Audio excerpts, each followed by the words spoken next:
Labo mashinamiz, menimcha bunaqa salon hali O'zbekistonda bo'lmasa kerak. Menimcha bo'lmaydi bu rang ham. Ko'rganimiz yo'q hali. Menimcha bitta bo'ldi buni rangi. Labo mashinamizga qilgan ishlarimizni bitta-bitta tanishtirib o'tamiz. Narxini ham aytib o'tamiz. Videoni oxirigacha ko'ringlar. Xullas, bu mashinamizga qilgan ishlarimiz dvorniklarni almashtirib berganmiz. Bittalik bo'ladi, lekin suv sepishi juda ham zo'r bo'ladi. Tiqilib qolmaydi bu narsa. Bakovul oynalarni almashtirib berdik, yonadigan qilib. Salon qismiga bitta sayohat qilamiz.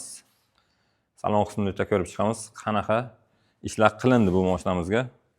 Ko'rib turganlaringizdek, salonimizning rangi menimcha hali bitta bo'ldi. Bunaqa rang yo'q. Napa kojadan polni koja sidenalarimiz bilan bir xil qilib berdik. Bitta Malibu Barusanov qilib berganmiz. Center zamok pultlari bor. Richaglarni ulab berganmiz. To'liq shumka bo'ldi.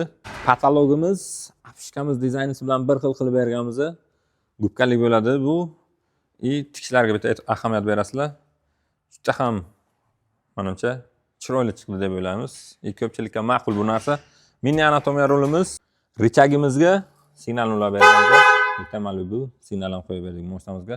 Xullas, narxga keladigan bo'lsak, mana shu salonimizga 8,5 million so'm xarajat qilindi. Videomiz yoqqan bo'lsa agar, mehnat uchun bitta like bosib qo'yinglar. Obuna bo'lib, kuzatishda davom etasizlar.